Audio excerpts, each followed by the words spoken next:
Arestado ang isang high-value individual sa ikinasang anti-illegal drug operation ng mga operatiba ng Ilocos Sur Provincial Drug Enforcement Unit kung saan nakumpiska ang tinatayang 470,000 pisong halaga ng hinihinalang shabu sa green market ng Barangay Poblacion Sur, Idlida, Ilocos Sur.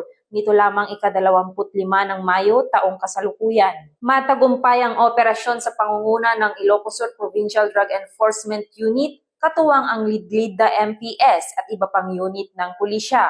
Nagresulta ang operasyon sa pagkakaaresto ng isang 54 anyos na lalaki na nakatala bilang high-value individual at residente ng bayan ng Gregorio del Pilar, Ilocos Sur. Nahuli ang sospek habang aktong nagbebenta ng hinihinalang shabu sa pusher buyer.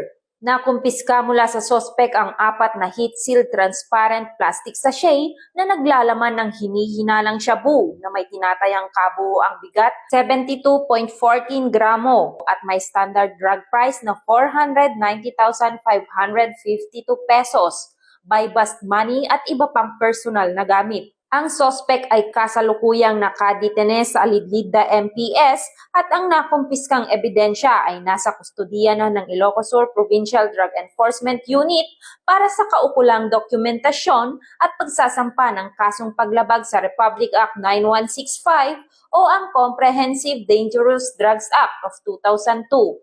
Pinuri ni Police Colonel Augusto M. Asuncion, Provincial Director ng Ilocos Sur Police Provincial Office, ang mga operatiba sa matagumpay na pagsasagawa ng operasyon sa pamamagitan ng masusing surveillance, koordinasyon at agarang police response. Muling tiniyak ng Ilocos Sur Police Provincial Office ang kanilang matatag na commitment sa pagpapatuloy ng agresibo ngunit makatarungan at naaayon sa batas na kampanya kontra ilegal na droga sa ilalim ng Enhanced Alerto Framework upang mapanatili ang kapayapaan at kaayusan sa lalawigan.